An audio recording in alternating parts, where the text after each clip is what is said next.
Happy Monday, guys. Hello. Woo! Sorry we're late. Yeah. Traffic. Am I right? You Right. you all hit that same snarl, right? I don't. They need a. It's always that signal. I don't know why it's always broken. That's interesting because I don't think I've encountered it broken like that. That's probably my third, maybe fourth time. Well, I always hope they're doing like repairs or something, or I mean improvements. But it sounds like it's always just repairs.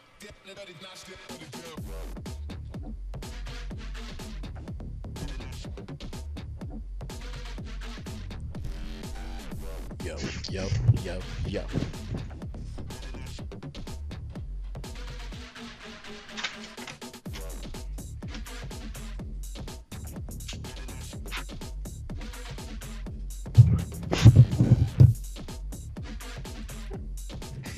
Hi, everybody. Yo. Better get the. Oh, jeez. Get the wiggles out, but don't get them out on the mic. That's the sound of the wiggles getting got. Go back to Australia, wiggles. I got that. Right? Okay. Yeah, no, you got it. You nailed it. Maybe New Zealand? Whatever. Whatever. Yeah, wrong hemisphere, jerks. Get out. Oh, Nailed it. go back to your sheep and kangaroos. At least one of those is right. One of those is right. Yeah. Kangaroos. Know how many kangaroos I saw in Australia? Huh. A lot. Zero. Oh. Zero. Reinforcing my theory they don't exist. Oh, no. I thought I talked about this, but we went to the Karumba Wildlife Sanctuary, and whereas like every single zoo you ever go to, they always have that these guys are endangered. They have this giant sign that says we're doing great. Kangaroos, like they full on. Number one, the sign just said before man came here, there were 20 million kangaroos. Now there's 100 million kangaroos, and it's like literally. Feel free to touch one. They're everywhere. They're just hopping around, and they were just like super chill. It was like a giant chill kangaroo. They're like, just don't touch the joeys, okay? Don't, mate. Yeah, Brian, I believe you. It was great. I got one. I had that scratching behind the ears moment with when you get a dog going really good and like your instant best friends, only with the kangaroo. They were like this. It was like, yeah, you're all right. That's great. Okay. Right. And Bigfoot and I are buddies. You know. Oh, but it's a photo of kangaroos for real. Yeah, aren't they Are they technically? No, they're not a rodent, but they're marsupials. Like Like a possum, like the one Kepler killed in our backyard the other day. What? Yeah, Bonnie woke up to. She woke up. Birds are tweeting. She looks out the window, and there's. She doesn't see the possum. What she sees is the vulture sitting on the fence, just leering. And then, So what do you say? I have a little bit of that. and she's like, "Why is there a vulture there?" And so she goes out. She opens the door. And she's like, "Hey, shoo!" And that vulture is like, "You have to do better than that, lady." I'll be coming for you soon. And she doesn't want to How get are too the close. children? She doesn't want to get too close because she heard that vultures will just puke and crap all over you. That's their defense mechanism. It's Sounds like about right. they're already gross, but they throw grossness all over you, and you're like, oh. And so she ended up kind of like swinging a shovel at it, and then this dude's like, "Fine, I'll be back later for the buffet." And then she found the possum. Yeah. Did she like throw it out in the road or something? I don't That would know be. what she That would probably did. be smart, right? Rather than leave it in the yard. Well, she threw it somewhere. She probably put it in a bag and threw it in Texas the possum garbage. pie. Yeah. I don't say, just how lucky you are. You have a woman that would, put the possum, throw that away, and not be like, Brian, you have a problem in the backyard. Well, I mean, I happened to be in Florida at the time, so that was yeah. probably a good time for that to happen. I was Brian, saying, you gotta show you it need to again. fly back. Yeah. There's a possum in the backyard. Honey, there are lots of possums here. I don't understand what's so special about this one. You got any possum stories, Justin? I mean, one time, me and Jomo talked for a while. Yeah, nailed it. Nailed it. All right. Hey, Justin, you got a new light? You got a new light in your studio, buddy? No, I actually have one less light. Oh. My fill light went out today, and I didn't have a chance to replace it. So now I am only on studio lights, which is highlighting just exactly how shiny my skin can be as oil oozes through it at all I think they times. call that the Dago glow. But it's yeah, good. You're glow. Yeah. at least lighting wise, it's a little less. Dago Dayglow. No, we'll call it Dayglow. No, Dago. It's a slur. It's the slur. That's like the tagline. All right. Well, are you guys going to do the show? Yeah. I had my 23andMe and done. I can say it, so I'm allowed. Yeah, sure. I got like 2%, so. That counts.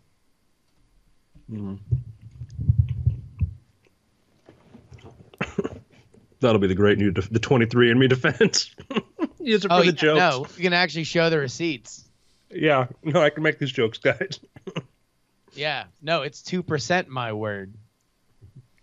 That means you only get to go as far as. That's as much of it as you get to say. No. You get to the. Is it a glottal stop? You don't even get to make the sound. You just get as far as. If you hear the joke, you can kind of go like, All right. I'm good. You good now? All right. Take it Let's away in 3, 2. Welcome to the Weird Things Podcast. I'm Andrew Main, joined by Brian Brushwood, Hello. Justin Robert Young, Well, hi, friends. and our super producer extraordinaire, Mr. Bryce Castillo. Hi, everybody. Welcome. Hey, guys. Man, we've dropped the ball. I mean, which time? I mean, yeah, some would call it dribbling. We dropped the ball so many times. Yeah, I mean, we've really dropped the ball, which reminds me of a short anecdote of the time that I was playing mini golf in Orlando at that course with the really, really, really tall mountain part, the highest part there. And I had the ball and I was practicing some magic trick or something like that. And all of a sudden it vanishes and I hear bop, bop, bop. And I look down as it's falling down the side of the hill. Tell me it landed on someone. No, but it wasn't a user. It wasn't like a regular part anybody could get to. But my girlfriend kindly ran down and got it for me. Hey. She just laughed. Anyhow, I swear she's real.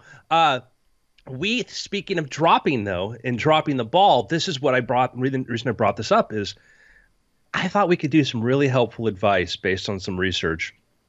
And as a really good report came out there, researcher or author, James Hamilton, has been compiling together a bunch of different data points to try to find out what they all have in common, and maybe they could be helpful for somebody else.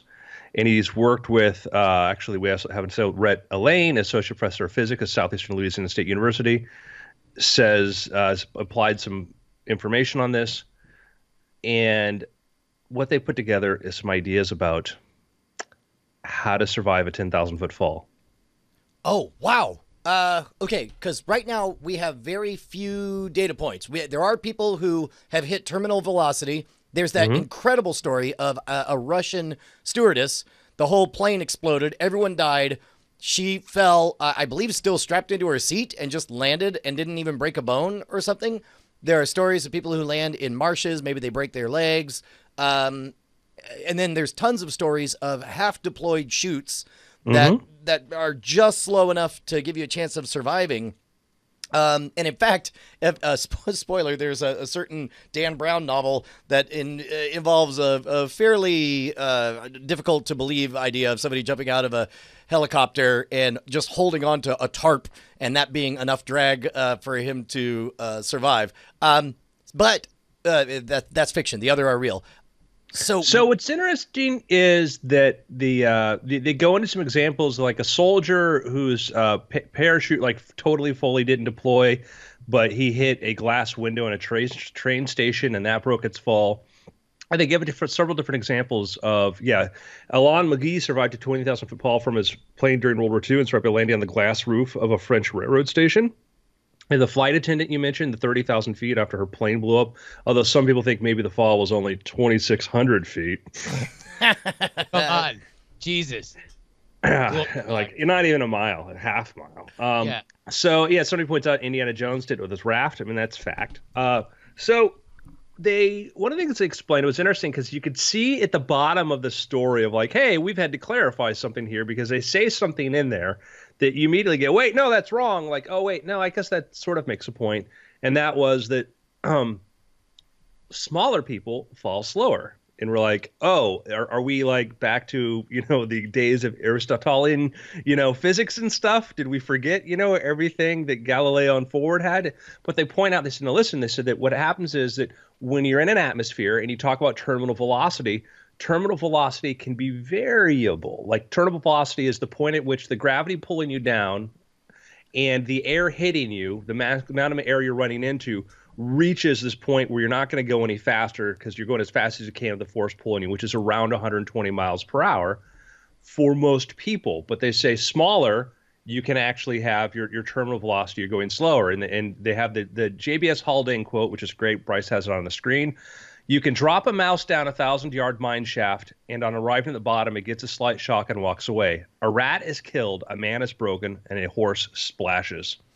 Yeah, another way to think about this is remember watching Felix Baumgartner jump from the alleged edge of space?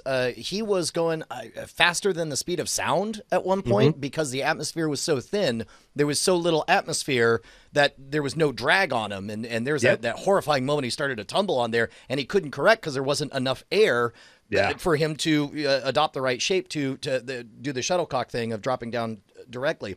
Likewise, terminal velocity, I guess another way to put it is terminal velocity is what you see the rate at which a feather falls. If you do the Leaning Tower of Pisa alleged experiment and drop an orange and a feather, both are falling at terminal velocity by the time they hit the ground. It's just that one is much, much faster than the other. It's, it's kind of like but also explain parachutes help because they completely slow it down. But even the physical size of the person has a relationship too, and not so much the amount of aerodynamic, but the amount of weight per that. Like even increasing your surface area slightly, the slightly larger surface area of a person doesn't have as much effect as just the sheer weight of in terminal velocity, the mass. They say so. Write your letters there because we'll get it. And you can watch this happen in real time. My daughter goes and does this.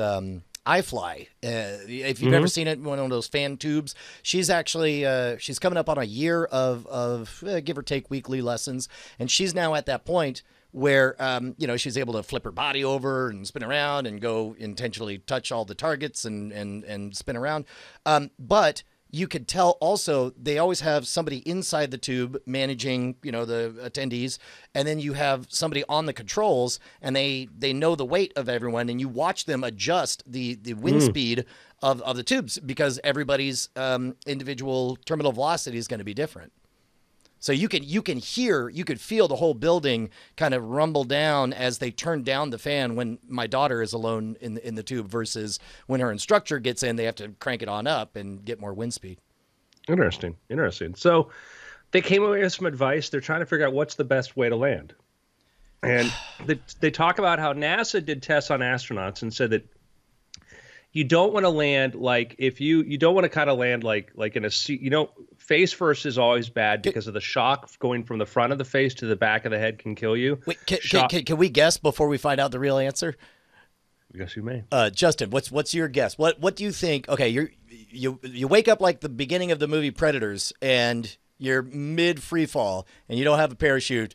What is your tactic? To try and survive? Yes. Oh, more specific? Like no. To survive the fall, you're at terminal velocity, falling from you're at 10,000 feet.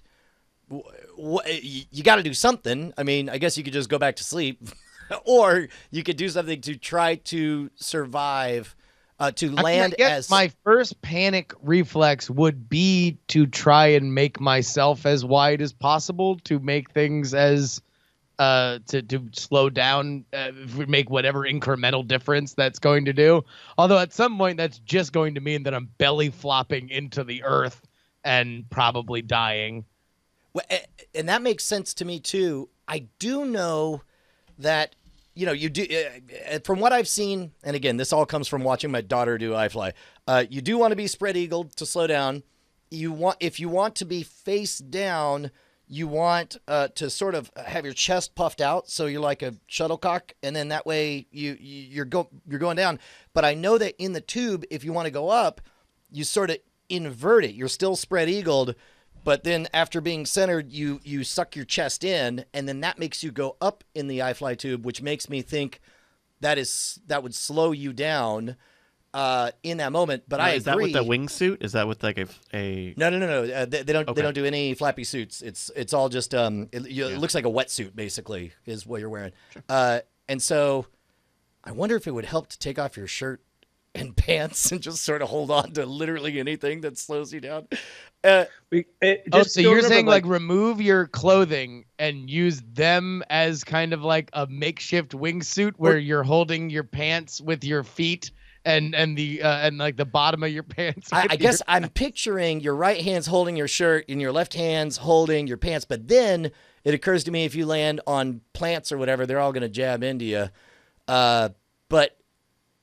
But I agree. And remember, the physics of iFly is a little bit different though, because when you're iFly is the idea of keeping your like in Scarlet Sky, like iFly is like the wind's moving really extremely fast, right?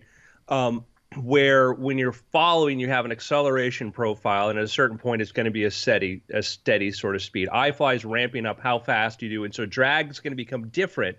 So just slowing you down, yes. Anything that you can do to like that's why wingsuits work. They help. Wingsuits help because you increase your surface area.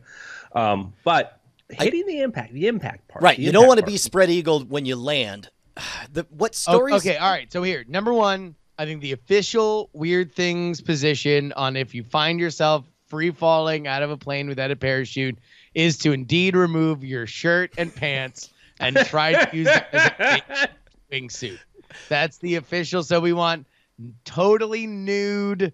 You're trying to with your toes and fingers create a makeshift wingsuit. But all right, but let's move on to the impact. I'm gonna turn my pants inside out, put my shirt inside out, so when I land, like, did he get like molested by aliens midair? Like, what happened? Oh, so like you've already accepted your death. You just want to make a Weird Thing story out of your body upon impact. I just like the idea that this is the new opening to the a new James Bond movie where he's like flying out of a plane and he's unbuttoning all of his like tuxedo and everything, and he just lands buck naked, twig and berries jiggling as he makes his way to the bar and orders a martini. Somebody call Christopher McQuarrie. We may have the next Mission Impossible opening.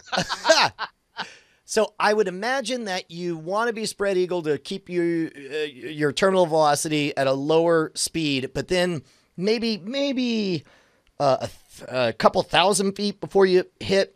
I think you want to flip around and try to land on your legs. And just in my mind, what you want to preserve is your brain. So pretty much everything below your pelvis is expendable. Like I'd rather have them, just full on jelly or splatter off of my legs or off to the side or whatever, and still be conscious and present.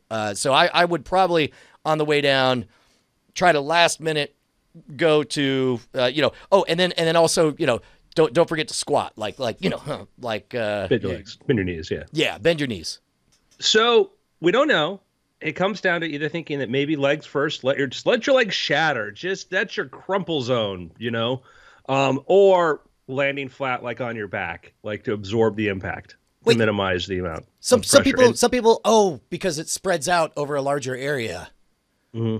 And they say that as far as the preserving the brain, they say that shock from the back of the brain forward is better than forward back as far as like how damage happens. Wow. So. I mean, because that's on your head. Idea, Brian, like when you did pro wrestling training, that's basically how pro wrestlers do it, is just taking flat back bumps that you're trying to distribute everything. So I guess it's no different if you're just jumping from a standing position to falling out of a plane 10,000 feet. You're just trying to land flat on your back. Yeah, I guess the principle is the same either way. But oh my God, could you imagine? That would be unpleasant. I don't want to do that. Well, Yeah. Brian, that's what the researchers advise too. Is they say their best advice is Don't avoid fall in the preventing. first place. Don't fall. Don't fall. Just don't fall. It's pretty good. Imagine an article on cancer ending like that. Yeah, like Just don't get it. Just don't get cancer, guys. Just Mr. Bond, we can see your penis. yes. Sorry, still thinking my Bond intro. Mhm. You're thinking about it. Mhm. Listen, now's a chance to pitch your own Bond movie. So Oh, I guess we didn't even talk about actually looking at the topography of the landscape. Like you've got a limited range that you can, from 10,000 feet, you can kind of decide where you're going to land, in bushes or in marsh or near water or that. I don't know how that ties into everything. Yeah, definitely Cool don't land technique. on the road. That'll be bad. Bad power lines. Somebody got saved by hitting power lines. Saved? Yep, yeah, because they just hit him, snapped, arrested, and you would think that might be something to decapitate you, but I guess you're not going too fast. But anyhow, that was somebody else that hit power lines. Oh, that's clever. I mean, I assume you. I don't think it want- wasn't intentional, Brian. I know, but what if it was? That'd be pretty dope. Like he comically bounces on, lands on his butt on a wire, and it snaps at the end. My grandpa once used to tell a story because he was a paratrooper in World War II, and when he was doing paratrooper training, they had, and I don't know if this is still a thing or it was a thing then. Wait. Hashtag coolest grandpa ever. Go ahead. Yeah, no, he was a badass. So he was there was a thing when they were in paratrooper training, and I guess it lasted into him actually doing it, that the person who pulled their chute last didn't or drank for free that night. Like, so it was they like incentivized them trying to be badasses and saying like, no, if you pull your chute last, you're the coolest, and so you drink for free that night. And so there was this one dude who was like from, I forget where, but somewhere in Appalachia, said like his first shoes he ever got were in the military. Like he was, from simple folk, but had come to serve his country, and was obsessed about being the guy who didn't have to pay for drinks every night, to the point where routinely they were having to like pull back on the competition because he was getting too aggressive about how unsafe he would be, about how low he would pull his parachute, including one extraordinarily scary time where he almost certainly would have died if he hadn't landed in trees. Like, Oh wow. Oh, so like the parachute was deployed, but he had not but he was way too decelerated. low. Too close He to the would have ground, almost certainly have hurt himself if it weren't for the fact that he accidentally landed in trees. But he had this very funny story because, he does like an impression of the guy, but like he just comes out of the woodland and he's like, "Hey, I'm not paying." Like, And now over at the training field, there's old Hatfield Crater. Hey, how did you get that? Well, let us tell Yeah. you about that. That's awesome. Yeah, there's something about having grandpas that were like in World War II, It's like now these millennials and their grandfathers. Hey, I went to Woodstock. 99. All right. We advise, don't fall. But you know what you can do? Keep us from falling. Keep us from failing. You can help this show maybe afford backup parachutes for every time we do something dangerous, exciting, or stupid, which is a lot of what we do now that I think about it. So the Weird Things show is a Patreon-supported program. Yeah, man. Head on over to patreon.com/weirdthings. Chip us some dollars, and we'll show up every single week. Yeah. And also you get the After Thing podcast early, right there in your feed, custom RSS feeds. Let me just tell you this. Patreon inventing them custom RSS feeds was the best invention they ever made. It's so easy. Put them in your podcatcher. You get them in your life. All the bonus extras. You don't even think about it. It's literally one decision, one thing you make that will benefit you forever. Patreon.com/weirdthings. You know, you would think that we're done talking about dropping things. Oh, but we're not. Drop Gentlemen. a beat. Drop it You like know it's what we're hot. about? Wait, scientists are about to do something really exciting. I like it sometimes when you hear about things like, why don't we do this? Well, we haven't done that. Like, well, what do we know about this? We don't know. Why don't you try this? Well, it's more complicated than that. Like, yeah, but do it. Just do it. Just do it, you know? You know what we've never really done and to see what would happen, but we're kind of curious to see what would happen? Drop some antimatter. Like, literally just get some antimatter and see, like, does it fall? Does it go like, hey, I'm antimatter. Well, I'm going to go up.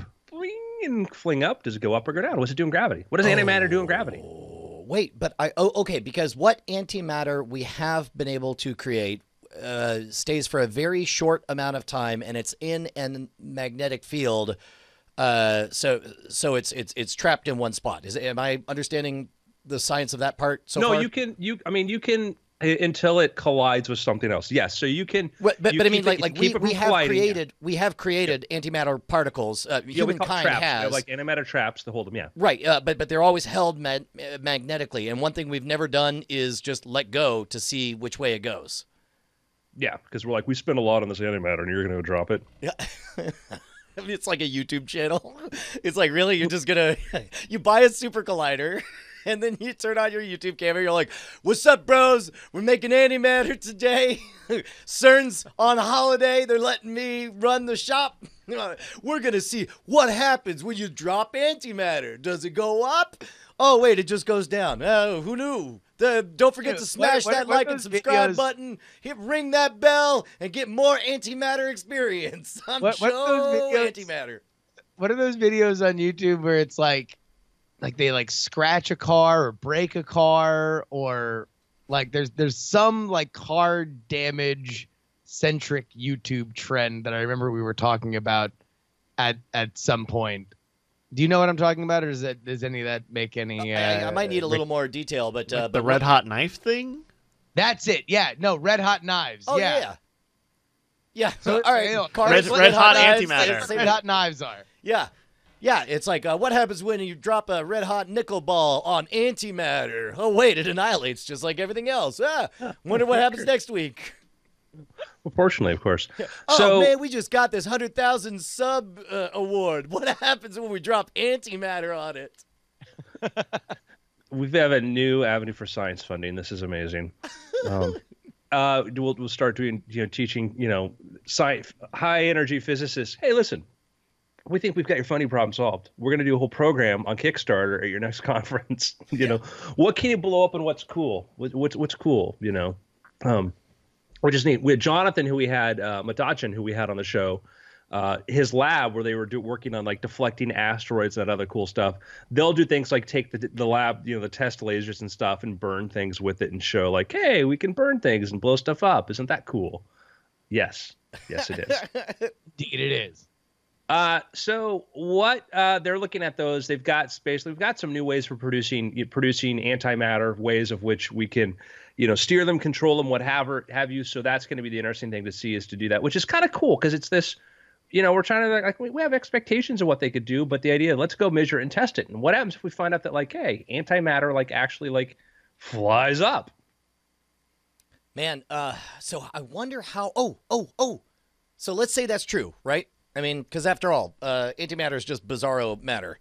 So if it did fly up, I guess it would be possible to harness that to create that Star Trek maglev technology or whatever, where it's like basically you would have I could picture a platform with 4 super cooled superconductors creating a magnetic field that keeps floating pockets of antimatter.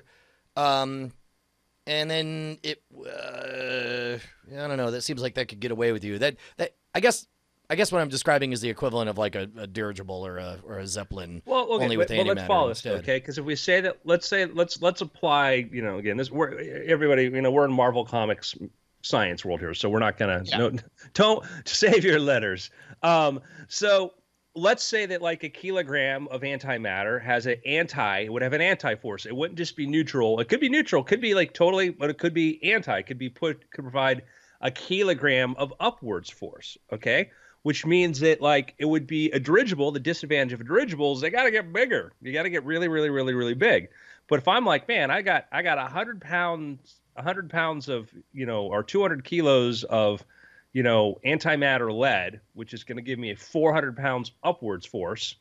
If I hold on to that, I'm going to fly up with 200 miles, 200 pounds of acceleration, 200 pounds like being pulled up with that. So, well, and think about also the acceleration that just gets faster and faster. Even after it leaves the atmosphere, it's still, if it has an anti-gravity effect, it's going to be much, much stronger than like the ion drives that we're doing or the solar winds that we're doing now. I hope they have a roof on this lab where they're testing this stuff.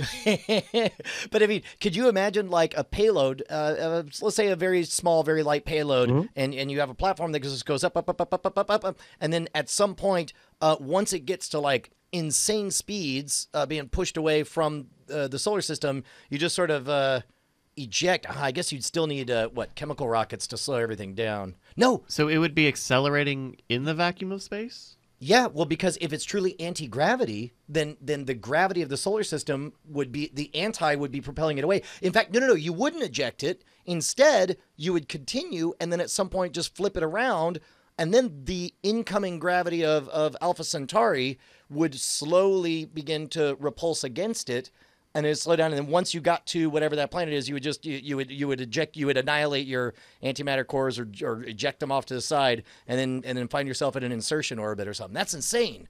That's a crazy thing to think about. It'd be cool. Yeah, you better aim right at where you're headed too.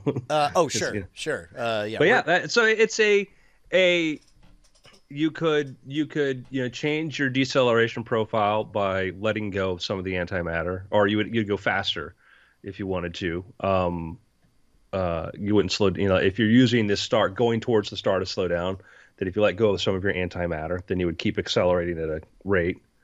You do a flyby, but yeah, a very cool thing to think about. What if you reverse this? So we don't know what'll happen, and we're still a long ways off from being able to have oh yeah, I got 10 pens of antimatter sitting in my thermos over here. Yeah. But there's people working on scaling up, holding on to antimatter. There's another, this project relates to some people at CERN, but an entirely different project. They're trying to build containment. People are working on trying to do containment because we use antimatter in medical imaging. We produce these particles to be able to help do as far as cancer treatments, things like this. And so the idea is if you can produce a lot of them, it makes it easier, and you shrink down the kind of equipment you need. So I got a question, because this is a number that it was a blank, empty void, and you probably, I would imagine, Andrew, have a number in your mind. But Bryce and Justin, you go last, Andrew. But Bryce, Justin, what do you think the world record is for longest amount of time to keep antimatter preserved? So we know we can smash some things together and create antimatter particles. Yeah. What is the longest time we've been able to keep those particles around? I mean, I would just guess 2 seconds. I don't even know. Probably not very long at all. In the same vein as synthetic elements that we've made that don't, that have instantly degrade. Yeah. $1. So you say whatever the lowest amount of time is. Lowest possible thing. I'm gonna go. I think 2 seconds is an eternity. I'm gonna go whatever the lowest measurable amount of time is. Andrew, I recall that it's only recently that we've been able to measure it in terms of fractions of a second. That we're using much smaller. That it's only recently that we're able to say that in fractions of a second that we're able to do it. The actual retail price of the number of seconds or the amount of time that antimatter has been preserved from the Antimatter Wikipedia. On 26 April 2011, Alpha announced that they had trapped 309 anti-hydrogen atoms, some for as long as 1,000 seconds, about 17 minutes.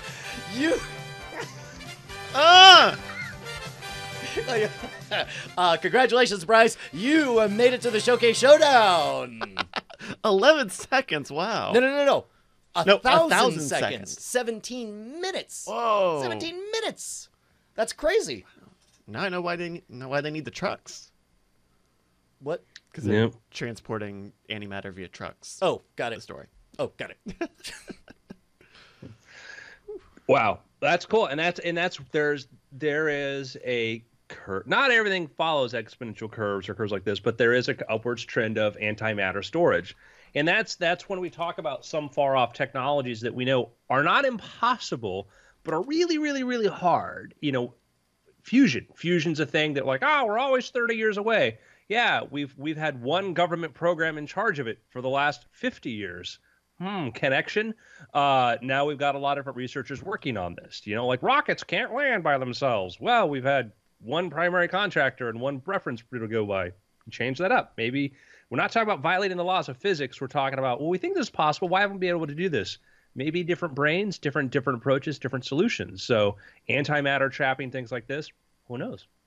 Well, and I think that a lot of it is just it requires a lot of money, right? Yeah. It requires a lot of money and very, very specific brain power. And the more people that are working on stuff like that, the better. And if there's one thing to be said about our current gilded age of super billionaires, look, there's a lot of money out there, and they want to spend it on a bunch of crazy things.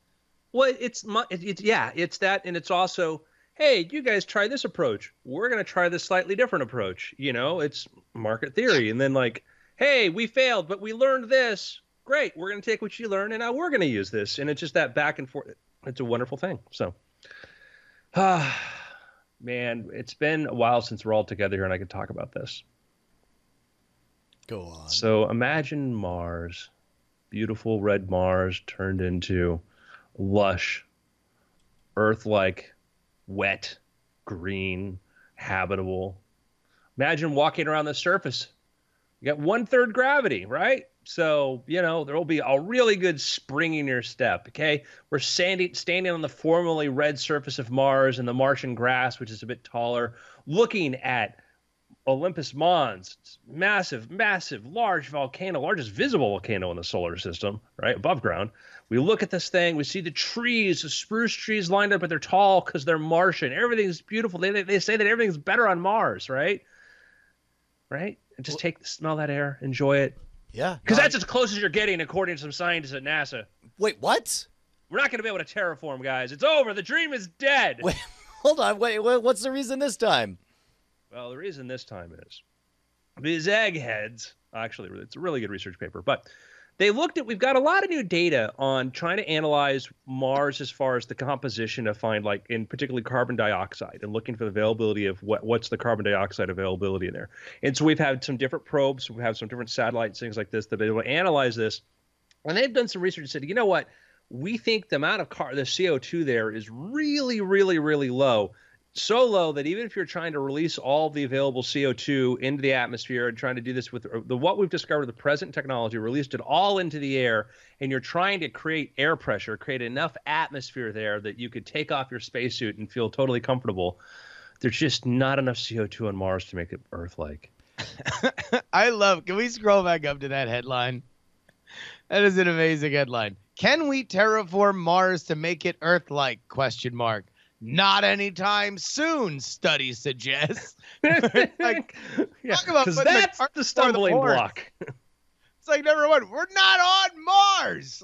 First, let's get to Mars and let's kind of understand it a little more. I mean, listen, I'm all for looking at the very, very blurry picture and watching it very slowly and incrementally come into frame, and that we will understand the closer that we get to it and the more that we can study it.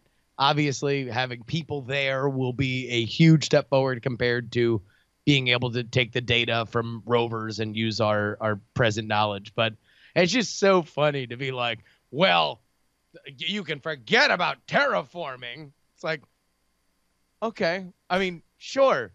Maybe. Okay. So where do we go with that? The very, very good trilogy, Red Mars, Green Mars, Blue Mars by Kim Stanley Robinson. I think I've told little bits of the stories, but one of the big story is the Greens versus the Reds. Those who feel like Mars is meant to be terraformed versus those who feel like no, it's too geologically interesting to do that. What do we might find pockets of alien, whatever. One of the debates in there is about within the Green faction, how do we terraform? Do we terraform by putting a bunch of mirrors up that basically are a giant magnifying glass to heat everything up, or there was another faction that says, let's just dump so much CO2 that humans will never be able to breathe the atmosphere.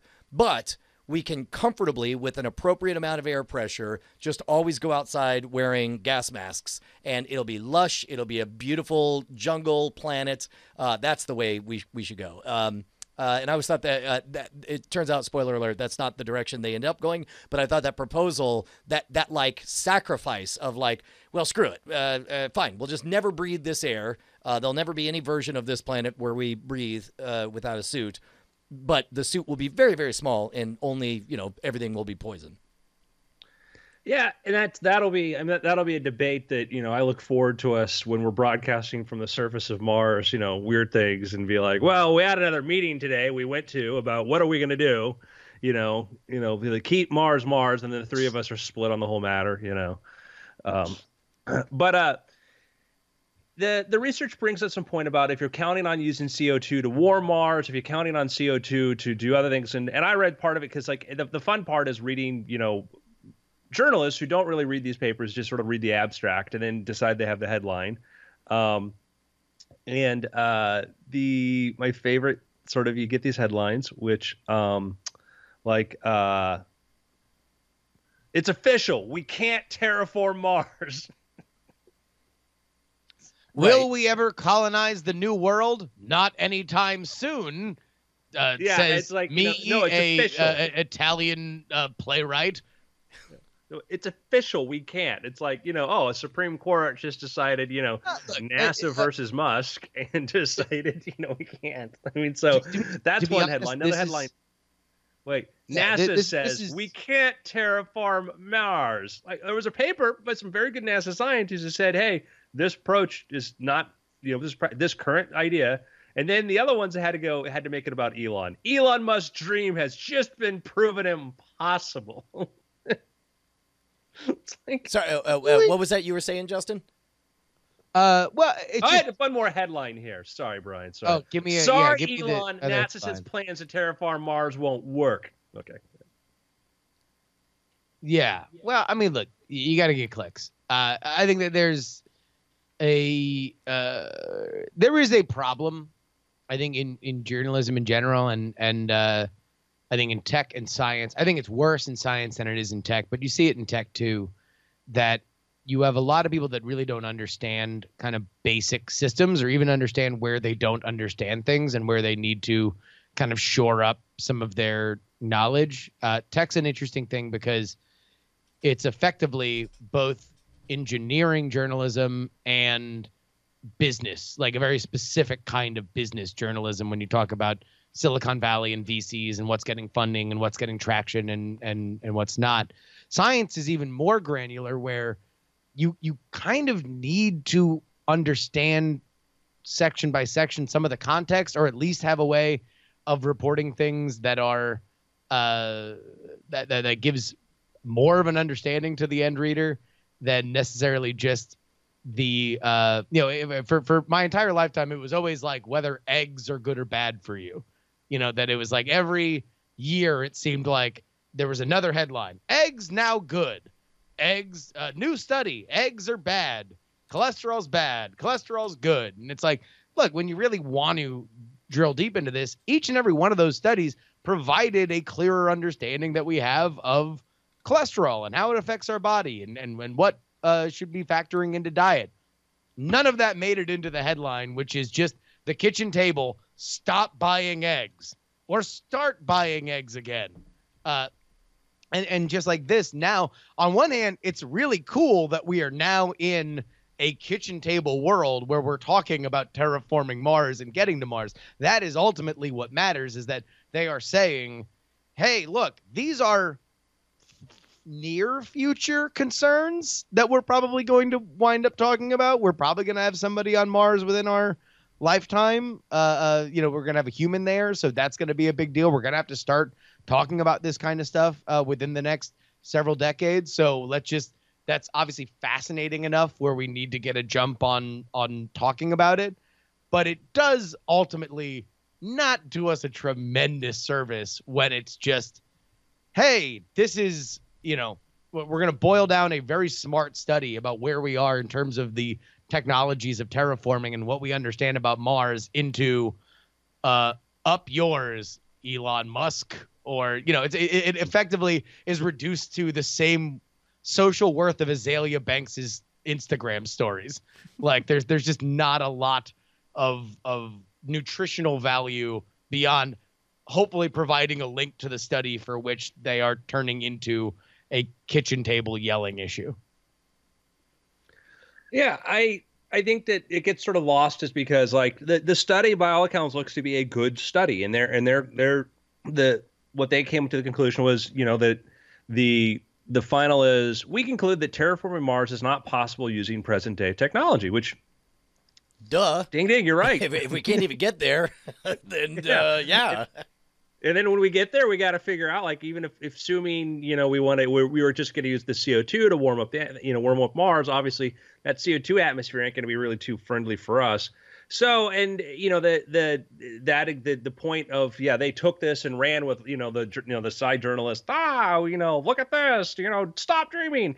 Other, people are like, yeah, there's other approaches and maybe, but also it's like, I think I'm really feeling Justin's point here, where it's like, imagine you're one of these headline writers. It's like, if there's no outrage, there's no clicks. And so you have to, and if there's no clicks, then there's no IPA for you at the end of the day. It's like, you gotta manufacture. It's like they are translation engines. Like they're scanning stuff thinking, what can I phrase this that will make somebody upset and somebody else feel right? Well, but even let's take it away from the outrage culture, and let's say that they are the most pure of heart, right? This is your job as the best, most socially responsible headline writer on the planet.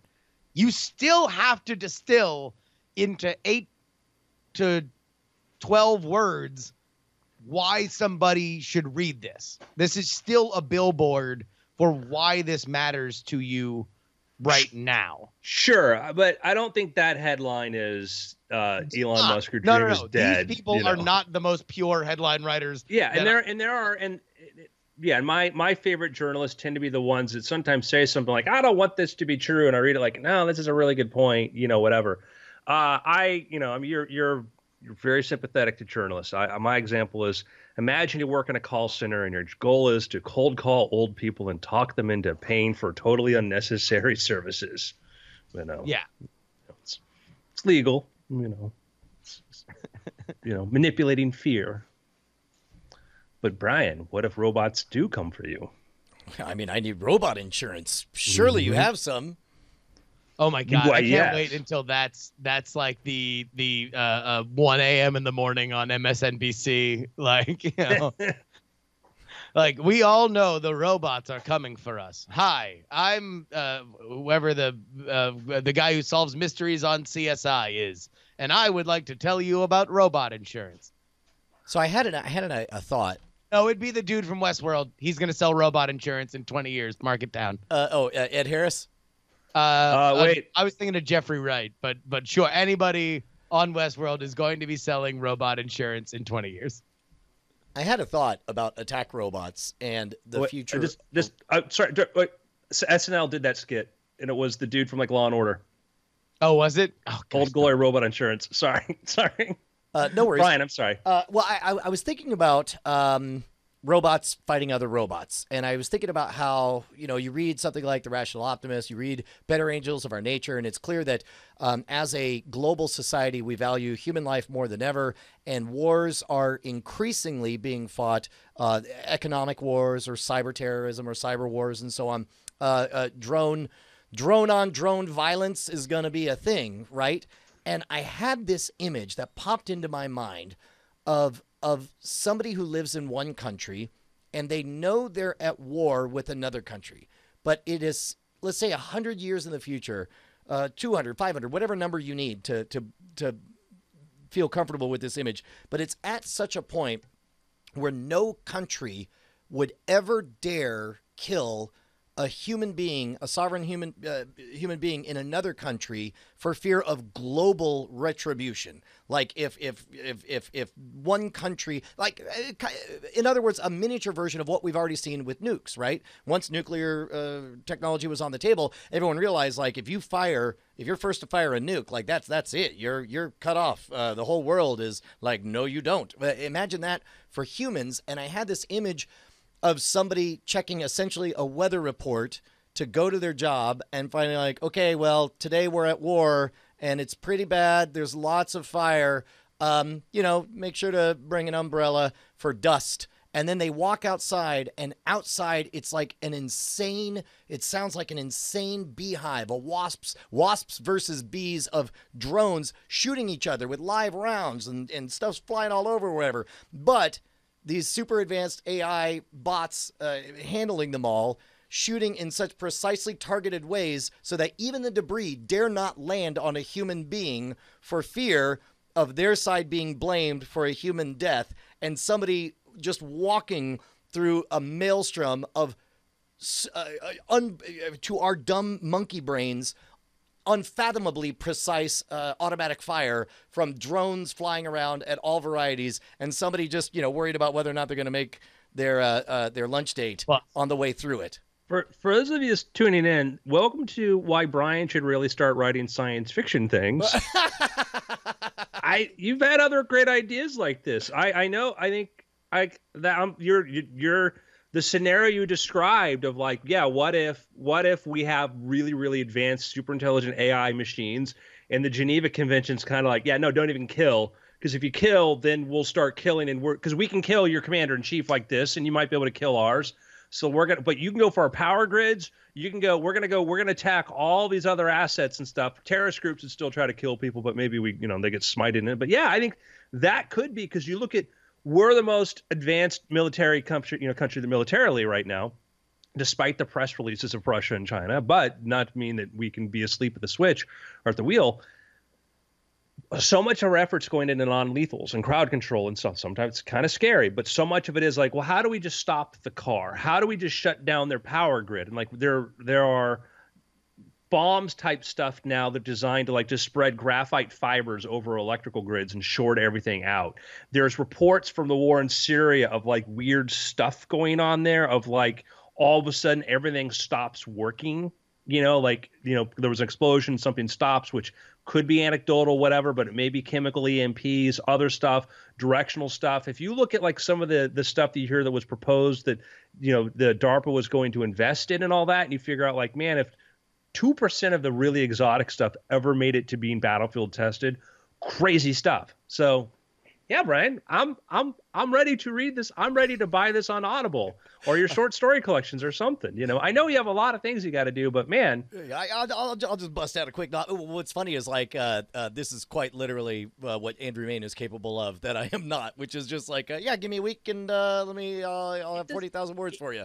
It doesn't. All you need to do is, maybe it's a short whatever, is just open up a Google Doc, and just make notes and think about it. I mean, I know your life is pretty full right now. I get that. I understand that. But I'm saying that there is this idea as a very, very you think about these things deeply, you have a very wonderful imagination for this stuff. And yeah, I will also say that Andrew did not, Andrew was not born with the ability to just sit down and rip through a novel in a week. And I watched his Karate Kid training montage over years that started with, hey, I wrote this short story, to where he is now. So I do think that there is although this is more after things. Exactly. But Brian, that's very. I'm listening to this future go. I'm going, yeah, and the extremity in that world is going to be when somebody gets killed in battle. And of course that has to be the opening scene is somebody is shocked and confused at the bloom of blood on her chest as she falls down, and maybe it's a hard-boiled detective novel to find out. Oh yeah, what happened. Well, because then it's she's got her Starbucks and she was pissed that they weren't able to get her exact latte, and then accidentally gets some like shard of like a rotor that wasn't eliminated, and it like goes right into her eyeball and kills her instantly. Like next smash cut, the statue that's been erected in her memory as the casualty of this war. What I love about your scenario here, Brian, is there's a lot of scenarios, futuristic stuff in the future of like, what if we decide we're only going to use robots? Well, we've decided like 100 years ago how we were going to fight wars. We all came together. Nobody followed that. Then we got together again. Nobody followed it. Then we had where the superpower sort of kind of agreed, but then by proxies funded terrorist groups and did other stuff. So it's like, I always hear those, well, in the future they fight. I'm like, no, it's BS. It's not, that's you changed human nature so much to try to tell a story that I can't relate to because I don't believe this is a real thing that anybody would ever do. Your idea, I like, because it's like, no, they're like trying to attack the city, blow up, they're trying to target, they're doing like what we do in, initially in a campaign. We're going to go for take out, we're going to take out energy it's structures. essentially physical economic warfare where it's like, damn it, nobody's going to be killed, but nobody's going to get the good ramen for a while until we can redo supply lines. Yeah, that's what I love about it, is I go, man, this is a much more realistic scenario than these sort of fantasy sci-fi futures where everybody has to behave like this and nobody's going, wait, this is stupid. Why don't we just kill their commander and then they'll stop? So Knots is in the chat saying, wait, stop the war. Somebody got hurt. I guess that would kind of be it, but in my mind, it would be the starting point of a different type of war. Like maybe this happened. Maybe you start with that scene and somebody dies, and then 30 years later, that country that got blamed after a forensic analysis, it was proven that their AI had killed a citizen of the other country. Like all of a sudden, they're just global pariahs or whatever. Maybe it's an after-the-fact historian. Or what if it's all told from the perspective of an AI detective bot who reconstructs and realized that was not a failing AI. That was not the fault of the country, but that was a framing that in order to, escalate to trade a human life Or AI benevolently decided we need to have some casualties here because this has got to stop, and it's yeah. That does remind me of some themes, non-spoilery. If it makes me, if you haven't read Sea of Rust, everyone should read Sea of Rust by C. Robert Cargill. There's some cool stuff in there. Excellent. I just had a crazy idea yesterday, which was the idea of like, what if in the future, like technology, like medical technology, everything's done by robots, like everything, like, you get sick, you don't worry about it, can be healed by nanobots and all this. And we're so used to not doing it. I thought about this driving along in my Tesla in autopilot mode. Amazing experience as it change lanes and stuff like this. But I'm like, man, what's the progression of this? Like everything kind of does everything for you. So you and your friends figure out new ways to sort of entertain yourselves. And maybe I'm like, oh, what we're going to do tomorrow night? We're going to remove Bryce's appendix. Oh, like as a novel party game. I've been studying the journals. We've been reading up. We're going to do a whole surgery. We're going to try to do this. Because Bryce when we mess up, the Bryce robots is so will excited. fix His it. eyes are wide with excitement over this possibility. Yeah, he's opening his eyes very wide so he can see the beautiful future ahead of him. Oh my goodness. Well, in that we've talked about like lab-grown human meat. Cannibalism will be the new party trick. You're going to grill man burgers, have manwches. Wait, we could already do that. Different races taste better. Oh, jeez. You tried the Icelandic sirloin? It's so good. Oh, okay. I'm the guy. I crossed the line here, guys. Great. That was what you just saw was a 4-second question, a contest of like who's going to not be the next person to talk. Well, and also he took the only safe one. Like there's nowhere else we can go. How do you yes and that? Nordic countries. But actually, I like that idea. TV Zegon says Soylent Jury is people. Like, you'll be able to take a sample from a celebrity, and it's like, please, Eat my Oh meat. my God. These burgers, you could have an actual George Foreman burger made from actual George Foreman, made from his flesh, grown and then ground up, and then you can grill it on a George Foreman or Dennis grill. Rodman first. You know, it's gonna be one of hey, we can take your cells because we can go to those one of the meat grown places. Like, we'll take your cells, we'll make meat. Yeah. Oh, and then think about people whose copyright has expired, but yet we know where their DNA is, like Houdini burgers, like made from the actual flesh of the world's greatest magician. So you're gonna clone people instead of well, you lab-grown meat based on their DNA, and I've got it. Dahmer dogs. Dahmer dogs, get them back. Hot We dogs. only eat other cannibals. Kevin Some Bacon Edie Bacon. weenies. Kevin Bacon. I don't think he's a proven cannibal. That's only allegations. Oh man. Yeah. We're gonna go right to picks. Okay, good. Hey, I got some stuff I'm reading that I'm really excited about. I read the book. I don't know who it's by, but it's *Sapiens* from like 4 or 5 years ago, and the follow-up, *Homo Deus*. And *Sapiens* is the story of mankind, and he's very clear that when he says mankind, he means all of the genus Homo, because there was a time, Homo erectus, Homo habilis, Neanderthals or whatever, they were all men, and they were different types of mankind, humankind, and it talked about what it was. What's the secret? Why did sapiens defeat all the other versions of man and either absorb them or exterminate them?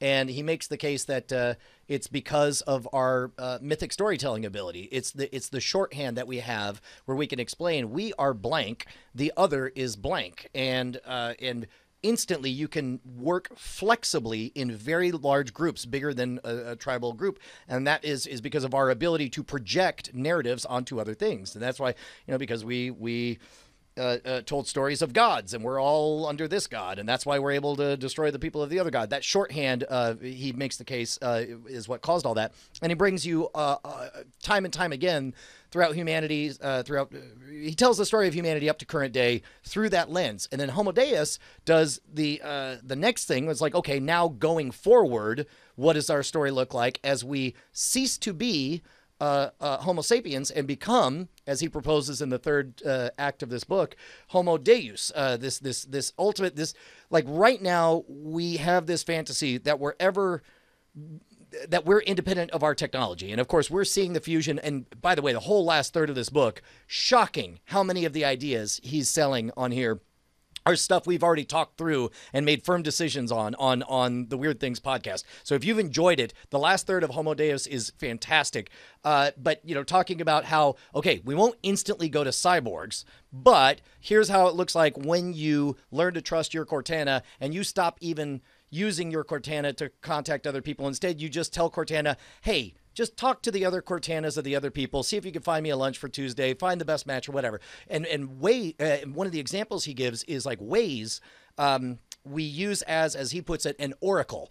And the problem is when everybody uses it as an oracle, the mere knowledge of it, at some point, Waze says, okay, well, if I tell everyone that the best back road is this way, then everybody is going to go this way, and then that will cease to be the best back road. So at some point, Waze becomes, as he puts it, a sovereign artificial intelligence that has to decide where to tell traffic where to go. So it started off as something that analyzed traffic and figured out the soft spots to exploit, becomes instead the traffic director of the red blood cells of an entire city, basically. And I haven't finished it yet, but as a 2-book punch, I have enjoyed it immensely. If you're a longtime listener of Weird Things, I think a lot of it will be familiar to you, but it's very, very good, very, very well written, and very well performed on the audiobook. I recommend both of them highly. Wonderful. I still have Sapiens, and it's in my Audible list. I want to do that. I'm glad. I get frustrated. You clearly, you know me. I get frustrated when I read a book where somebody's speculating on the future, and it's like, man, you don't even know all the arguments. You don't even know all the arguments. And even with somebody who I really like, and I had that experience with Steven Pinker, who I love, but where he talked about, I'm like, man, this is out of your domain. It's really not to say that, oh, you're wrong, but the argument you formed, it's outside of your domain, and that's frustrating. I do find myself, there's a few moments that I find myself disagreeing, but or feeling like they're short-sighted, or like, like, oh, that's a heuristic, that's a boogeyman that I've heard too many times for me to take credibly. But outside of that, by and large, really interesting. Even if you don't agree with his, there are those moments where he's like, so got that whole counter argument wrapped up, and I'm like, well, I don't know if you did, but let's keep going. I'm curious to read Sapiens. Like I love the idea that it's man's storytelling ability. I'm partial to looking at how trading, the fear of the outsider versus not, and just trading networks and stuff.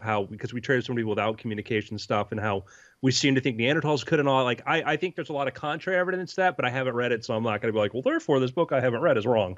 But it's still, I'd love to hear his arguments. It's like There's a lot to digest in those two books, and they're fairly long too, I believe. Jared Diamond's kind of like all wrong now from some of his books like Collapse and all that, but it's still it's still an interesting. Sorry, this is which book? Collapse. Oh no, I haven't read that one. Yeah, and even like Guns, Germs, and Steel. He did like Guns, Germs, and Steel. Oh, that's that was right. his. Yeah. I did read. But some of it's like neat, but some of it's like, nah, we found out there's, but cool. Justin? Let me ask you guys something. Do you like the show Arrested Development? Why, yes, I do. I haven't watched the last season, but yes. But yeah, in general, did you like the first season of House of Cards? Yeah. Yes, I did. Did you like? He killed a Mad dog. Men? I saw. What's that? Did you like Mad Men? Yes. I liked the first parts of stuff I saw. Sure. There we go. Well, then, may I interest you in a show that recently wrapped up on HBO called Succession? It is about a very News Corp-y kind of company headed by Brian Cox plays the Rupert Murdoch. And there are two brothers, one the older, who's the obvious heir apparent. I guess he would be, I can't keep my Murdoch straight, but maybe the Lachlan. And then Kieran Culkin plays the younger, more screw-up brother. It's a show that I really didn't like after the first episode. And the more I've gotten into it, the more I've really enjoyed it, in that you need to understand that it is very much a half the wackiness of out of touch rich people of Arrested Development, where it's conscious of that, and very much the caricature that we kind of suspect is close to reality of House of Cards, while having some of the, like, this is an authentic place and time of Mad Men, except it's not a period piece. It's about the highest rungs of media control and the very real family dynamics that go into a family-owned mega conglomerate like a News Corp is, and we've seen in other situations like that. So the performances are really fun. The storytelling and the cloak and dagger kind of stuff is consistently surprising for me, in that you kind of expect. Look, here, I'll lay it all out on the table. It's done by Adam McKay and Will Ferrell, who I love when they do comedy. I tend to hate the closer they get to politics. And although I thought The Big Short was well done, I think that Adam McKay and Will Ferrell, I think that they are permanently scarred by the fact that they put so much time and effort into a George W. Bush caricature that is an SNL classic, and yet they feel burdened by the fact that they think they did PR for somebody that they politically disagreed with, and they've tended to make all other political things very clear that even if you laugh at this, you are laughing at these people. These people are the enemy. I detect less of that with this show, in that the rich people are obviously, you spend 100% of your time in rich people land, and you like some of them more, you dislike some of them more. You can get the sense that they're all out of touch, but much in the same way that Arrested Development, you liked some of the Bluth family and found them endearing, even when you can understand that they're a little alienating. That is an element of Succession. I'm about 5 episodes in, and I've tended to like it the further that I have gone in. And I quit on it after the first episode, and then I kept hearing people talk about how good it was. So that is my recommendation: is Succession. Bryce?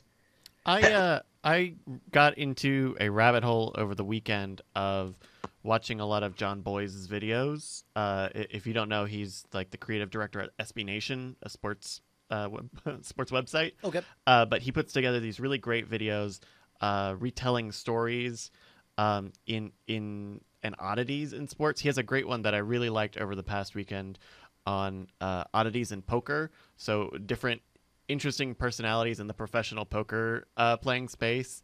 Like there's one guy who constantly could predict correctly the other cards someone else had face down just based on how they were playing in the hand, or the way what's this guy Phil Hellmuth being overly being very explosive in a game of chance, right? Something that he has effectively little control over it at all.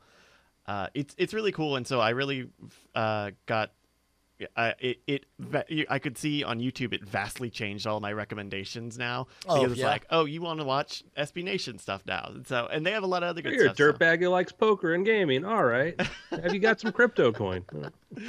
So I'll tell you what it reminds me of is doggone it, is it ESPN? Oh yeah, the 30 for 30 podcast. At least how it started out, there's some fantastic stories in this vein, where I think it was a recommendation of mine about a year ago, but unfortunately now it's just all supplemental interviews for their 30 for 30 specials, and I'm like, I don't want to hear you sit down for 30 minutes and just talk to someone.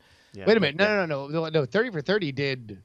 They just did a big series on Bikram yoga. Like their second season was all one story broken into like 6 episodes. I see it. I see it now. I guess I had stopped. I had stopped even looking, because it was like before that, it was a bonus conversation, a conversation with bonus clips, a conversation with behind the scenes stories. An ad for the new season, a conversation between 30 for 30s, a conversation between, and it's like, I was like, I guess you're just not doing the thing that I loved about 30 for 30. No. I think that they put a lot of time and effort into pushing that, and they said, like, this is the second season. If you like the first season of these mini episodes, we have a second season where we're doing one big story, and that's what this is. Oh, good. All right. Well, then I'll give those a try. But it's like when you go to iTunes to buy a TV show and you go to scroll through the episodes, and it's like all the other clips are like, how many episodes is this? Because you're counting like a 3-minute, director telling you why he chose this color palette, as like, it's like, no, like that's supplemental. It's garbage. I don't care. And, just tell me what I'm getting. Because those are great content. But I have wait. Just to wrap up, you were saying, yeah. So check out like all of that stuff. Like even the other SB Nation videos that they have on their site are also really cool, because it's a lot of like telling these oddities and stories of weird rules and statistical outliers that are really fascinating, and they're really well presented. John Boyes is well known for his visual style of using like what looks like Google Earth to display graphics and stuff. It's very cool. So I recommend checking out Chart Party or Pretty Good. Those are the name of those shows. cool. I got 2 sort of mini picks. I think I've mentioned this before, but I'm listening to Tim Wu's book, The Master Switch. He wrote The Attention Merchants, which I thought was completely fantastic. He's a guy, when he writes editorials, I don't necessarily agree with his conclusions, about how we stop, media. But I think he does an extremely balanced historical approach to these things. And I really enjoy. I mean, this is the Master Switch is kind of like about the control of communications, and it starts with this like AT&T having this big corporate meeting or party in like 1912 or something like this, or 1922 or something, and it's at the biggest ballroom in New York City. And they have up on one end, up on the stage, they have this humongous map of the United States with electrical bulbs, like for all the major cities and stuff, and lines showing the connections. And at every table, they have a telephone. And they're about to demonstrate the ability to call from here long distance to some army base and somewhere in the middle of nowhere or whatever. I mean, it's just this to show you this how powerful AT&T was and the size and scope. They get into, you know, the Edison Movie Trust and the other people. It wasn't just Edison and all that. The growth of the movie industry, the deregulation, the regulation, the breakup of AT&T, and get in there's some very interesting stuff in there about like Wu has this sort of idea on some like he talks like the suppression of FM, and the advantage of FM was that FM allowed you to have a very low power transmitter. You could have a small area that instead of having, you know, it wasn't just about having radio stations. FM could have been used for transmitting faxes and communications and stuff and things like this. And maybe there is an alternate universe where we had a ton of technologies in the 30s and 40s on forward based on FM and using it to transmit things besides just voice. And we didn't get that later on because, you know, that was fought by like RCA and SEV or whatever. He gets into some really interesting things of kind of what could have been, and maybe, I don't know how, sometimes there's a lot other factors, but it's interesting. But he talks about AT&T really pushed against the idea of, they did not want to let like networking and letting people like computer networking, because when computer, like the internet was proposed by Licklider and whatnot, who would, the idea was we need to be able to route around bad connections. But AT&T is like, we don't have bad connections. Our connections are good. You can want to call from New York, Chicago. Give you a line. That line will be great. As we know, part of the reason it makes the internet work is that sometimes connections are bogged down, they're slow or whatever, and they get data to us reliably. You got to go around all these things. And AT&T fought that network model for years, published papers, worked actively against it, saying like, network theory is really bad. It's not going to be helpful, whatever. And there had to be some legislative breakthroughs before, you know, AT&T even was forced to let people use data on the networks and stuff. Them fighting MCI, you know, remember MCI, long distance? Sure. You know what MCI stood for? What? It was like Microwave Communications Incorporated, because what they did is they wanted to do a route to route communications from like New York to Chicago or whatever, are using microwave dishes instead of a line. And AT&T, of course, fought this because at that time they had the government-backed monopoly, the only ones allowed to do this. And so it was just very, very, it wasn't even, you know, Chicago and like St. Louis. It was crazy, just this sort of thing. So I loved this book so much, and I had a really interesting experience. This is how good Tim Wu is, and why, upon your recommendation, I immediately started reading The Attention Merchants. He is so fair and even-handed in his presentation that I was able to finish The Master Switch feeling like, man, that's some really good evidence why we should be very leery of putting the government in charge of the internet, and why we should think twice before just blindly voting for something that says net neutrality, government will take care of us. And then I see interviews where Tim Wu is saying, and I wrote The Master Switch because it's very important that we have government protections for net neutrality. And I like, that's how fair he is that it's a bit of a, like, he tells the actual truth, and the actual truth is a Rorschach test where your own biases and prejudices manifest themselves on what you see there. It's great. It's one of my favorite nonfiction books I've ever read. Yeah, I'm totally agreeing with you, because it's funny because I've read some of his editorials on stuff, and I'm like, man, like, I understand your intent, but the unintended consequences is the thing that we often don't. I know the thing you want, and I want that thing you want. Yeah. But he does a wonderful job of showing how large companies use government to prevent competition, to prevent, and what they like certain kinds of regulation, because now we can block out anybody from dethroning us because we're the system benefits us. So. Yeah, there it was a weird moment when you read the first half of an article, and then you think to yourself, well, if you read The Master Switch, and then you realize it's an editorial written by the author of The Master Switch. Yeah. There are no easy answers, but Timothy Wu, both those books, and like I describe to the people, and I sometimes come across as like Noam Chomsky. I'm like, no, I'm not. I'm the opposite. His research is really good and illustrating the complexity of these issues, because it's so often we don't realize that. So my other quick pick is, man, I've been having fun. I hesitate on the show because at first I'm like, this is going to be good, because usually it's not.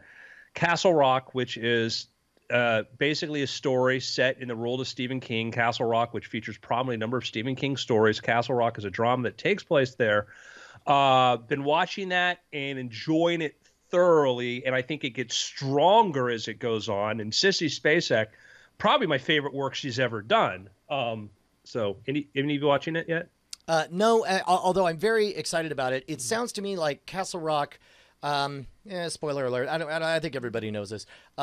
Castle Rock is capturing or trading on one of my favorite aspects of Stephen King's Dark Tower series, where it becomes apparent that all of Stephen King's books revolve around this one series. So the main business is that it's near Shawshank. So there's a big Shawshank prison is the inciting thing, and there's references to all of that there. There's a girl in town who's her uncle went crazy and tried to kill his wife and child in some resort. I mean, it's like. Well, it occurs to me. It occurs to me that there was a Dark Tower movie and it was not good, or certainly didn't capture the what's great about the book series. But it occurred to me that this is as close to a proper television version of one of the things I really dug about the Dark Tower that I'm never going to get. You don't have to know anything about the Stephen King universe, which is what I love about it. Like the opening credits is kind of funny because they do references. They have like in a book, like they have like the word like 213 or 217 crossed out, and it's 237, like how Kubrick changed the room number in The Shining. Little things like this, the opening montage, like just you're telling you, but it's like it's not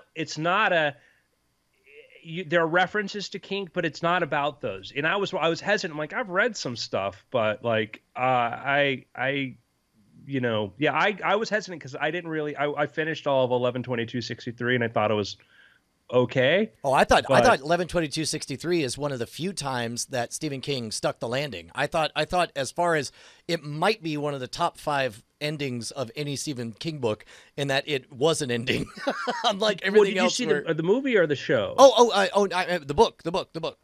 Yeah, because like I don't in the show or the TV show. My issue is because I thought it was part of it really well told. I enjoyed parts of it, but it was also kind of like. Yeah, and if he gets, and if he gets Back to the Future and it's an apocalypse, I'm going to be kind of be, a downer or whatever sort of thing, not to spoil anything for you. But it's sort of like, you used a very established, your ending's the same one, but but anyhow. The book was quite good. I was not a fan of the Hulu series, but it sounds like Bryce liked it. Yeah, there's some parts were good. I thought it was enjoyable, but it could have been. But anyway, I digress. Castle Rock, I'm really enjoying it. Really, really enjoying it. So, some picks. Right on. Gentlemen, it's been weird. Yeah. Cool. All right. BRB. Yeah, if you guys need a break, go take a break. We'll be back in a few. I'll stay here because Bryce covered for me when I had to go to the bathroom. How you doing, Justin? Oh, man, I'm doing okay. Yeah. This is my first Monday not doing 1-900 or having to research for Unfriend Me. Right, because both of those went on indefinite hiatus last week. Is that it? Yeah. I mean, I guess that's probably fair. 1-900 something where we'll figure it out. Unfriend Me, I think, will come back, but not this year and probably in a different form. You and Scott always find a way to do a show together. I mean, at one point in time, you guys have been doing something. I also think that the issue with Unfriend Me was more the weekly element, and there's if I go into it, then I'm going to start promising things and talking about things that we probably shouldn't do that. Yeah. But it's good. There's a lot of stuff. Oh shit! Hold on, wait. I'll wait for them to come back before I go get something. I want to show something off to you guys for after things. Sure. Because I think I was very happy with the decision that I made for the final things to go out for Action News, the Kickstarter. Oh, I think I saw these on your Instagram, possibly. Yes, that is what I'm talking about. But also there's another element to it that I'll show. Okay, cool. But I was happy with that going forward. But anyway, nice. So that today is basically just trying to get everything together. John's going to come over and we're going to finish doing everything that we need to do for, like, there's a couple, like, signed boxes are part of it. And so we need to do that and then package everything up and get it out. But it does mean that I have to go box hunting today. I got to go to various different United States Postal Service locations and find the specific kind of flat rate priority box that we need to use. We need to get about 20 more of them. So we'll figure it out. Yeah. Man. So we we had a shoot on Thursday out at the new property at the headquarters, and we were shooting outside for like 90% of it. And I have spent how many days has that been? Thursday, Friday, Saturday, Sunday, Monday. I spent the past 4 days like with fucking itchy, rashy feet or legs. Yeah, I was gonna say between the untamed foliage and the heat, that seems like not the most plum shooting locations for right now. I mean, at a certain point, it's best. Yeah, it's nice and it looks great out there. It's just I haven't it looks bad down there is what I'm saying. Yeah. What's that? My legs. I was talking about the rashiness. It looks pretty bad. I mean, you could see I got bug. I keep going out there. I keep getting bug bites all over, but these were not bug bites. It was just like a full on. It looks like some sort of poison ivy sort of thing. It looks gross, so I don't want to subject anyone to seeing it. Okay, but right here. So they're not as red as it used to be, but... Is it, that looks like, so I'm allergic to grass. I used to always try to mow my own lawn and stuff, and at some point Bonnie forbade me from ever doing it again because I was so miserable for the next few days, sniffling or whatever. But even walking around in it too much, it'll get itchy, and then at night while I'm asleep, and it itches, I'll scratch at night, not realizing I'm doing it. Yeah. And then I wake up and it's like raw. Yeah, it definitely looks bad, partially because I've been scratching at it a little bit. Right. But it's also been persistent in the 4 days where I haven't left the house. It's not exposure to anything else. Yeah. I don't think. And it's not even, and I wonder if it's something else because if it is like a poison ivy thing or something, because it's not just like it goes up to there are other bits on other parts of my body. But you weren't wearing shorts or anything. No, I was wearing jeans and long socks like these. Yeah. And this happened the other time I went out when we walked the property the first time I saw it. Yeah. The next day. The good news is that front 2 acres, I mean, the plan is I want all of that well manicured green lawns, take a tractor to everything, sure. Get it all cleaned up. Like the back 5 could be crazy, nature land. Party in the back. Yeah, exactly. Sasquatch in the back, business up front. Snakes in the front. Snakes. Man. Well, but yeah. We should, you know what? Maybe, what if we got a biologist out to come out and tell us all the things that we should be afraid of on the property? I mean, tell ghost stories about all the critters and craziness. Yeah, I think that'd be something cool. That'd be fun. Wait, bring a what out? A biologist? Oh, I heard you, but I heard bring a, and my mind went off. What if you brought like a psychic out? You're like, I'm feeling like this plant begins with a it loved you a lot. It feels estranged. It wants something.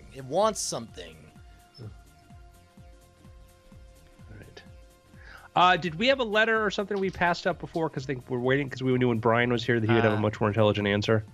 Well, that's what I felt about that last one that we did, but we went with that anyway. I'm seeing if I got another one. Well, there was 2. Yeah, no. I think we read both of them.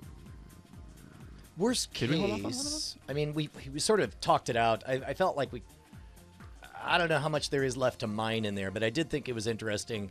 Like, I take it as the highest flattery anytime I mention an idea. And you're like, yeah, no, that would be a good book. You should write it. And then I'm like, I add that to the list.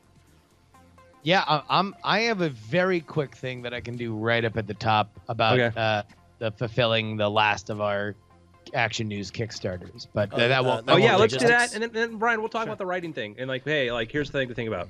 Yeah, because I- I got a letter, and when I read it, I Although- realized that's a weird things topic. So Although, Justin, if you're going to talk logistics, I have lots to talk about logistics, and behind the scenes of fulfillment and all that stuff, because we're in the middle of changing fulfillment companies.